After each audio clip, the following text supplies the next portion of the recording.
अस्सलाम वालेकुम। कैसे हो बच्चों? मैं आपकी हिंदी की टीचर सैयद शहनाज आज तीसरी कक्षा की हिंदी की बाल भारती पुस्तक में से आपका अगला पाठ पाठ्य पुस्तक पढ़ाने जा रही हूँ। बच्चों, पाठ्य पुस्तक का अर्थ होता है टेक्स्ट बुक। चलिए, इस पाठ में आनंद और खुशी अपनी पाठ्य पुस्तक पढ़ रहे हैं। इसमें कुछ चित्र दिए गए हैं। चित्र पढ़ने से पहले हम यहाँ देखते हैं, यहाँ पर हमें हलंत की निशानी दी गई है। अब हलंत की निशानी क्या होती है बच्चों? मैं आपको बताऊं, किसी भी अक्षर के नीचे हलंत की मात्रा लगने से उस अक्षर का उच्चारण आधा हो जाता है। दो इस प्रकार के आधे उच्चारण वाले अक्षरों को जोड़ने से हमें संयुक्त अक्षर मिलते हैं। सबसे पहले हम ये चित्रवाचन करते हैं, उसके बाद इस हलंत की निशानी को, इस हलंत की मात्रा को कहाँ उपयोग किया गया है उसके बारे में हम देखेंगे। तो सबसे पहला चित्र है हड्डी, गद्दा, गट्ठा, विराम चिन्ह, लट्टू। यह पाठ्य पुस्तक है। द्वार। ठीक है, चलिए अब हम पाठ को पढ़ते हैं। खुशी और आनंद पाठ्य पुस्तक पढ़ रहे हैं। किट्टू हड्डी का चित्र बनाओ। विद्या द्वार पर खड़ी है। चंपा विराम चिन्ह पहचानो। श्रद्धा उद्यान में लट्टू घुमाओ। पप्पा गद्दा बिछा दो। श्याम कपड़े का गट्ठा लेकर जा रहा है। यहाँ पर अगर हम देखेंगे तो हड्डी, द्वार, विराम चिन्ह,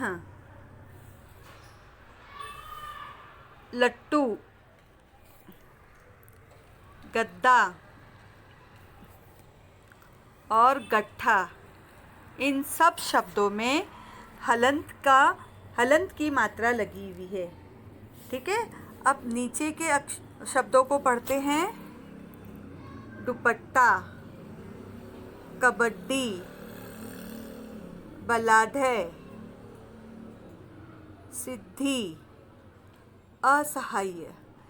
इन सब शब्दों में हलंत की मात्रा लगी हुई है। हलंत की मात्रा लगने से वो अक्षर आधा हो जाता है।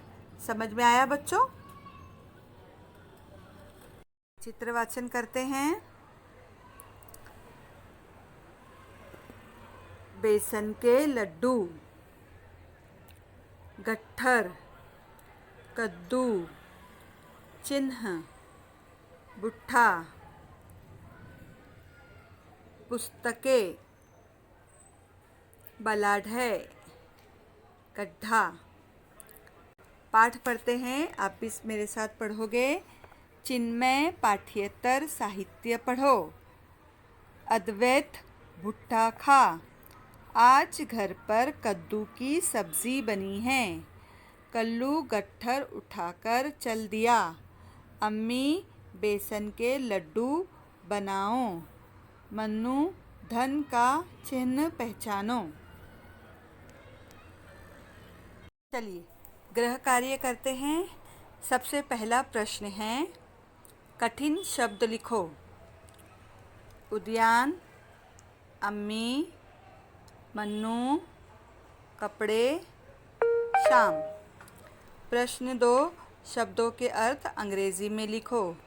द्वार को अंग्रेजी में डोर कहते हैं। भुट्टा, कोन। प्रश्न 3, रिक्त स्थानों की पूर्ति करो। विद्या द्वार पर खड़ी है। अम्मी बेसन के लड्डू बनाओ। मन्नू धन का चिन्ह पहचानो। बच्चों, इसे आपको अपनी कॉपी में शुद्ध लेखन में लिखना है। Thank you.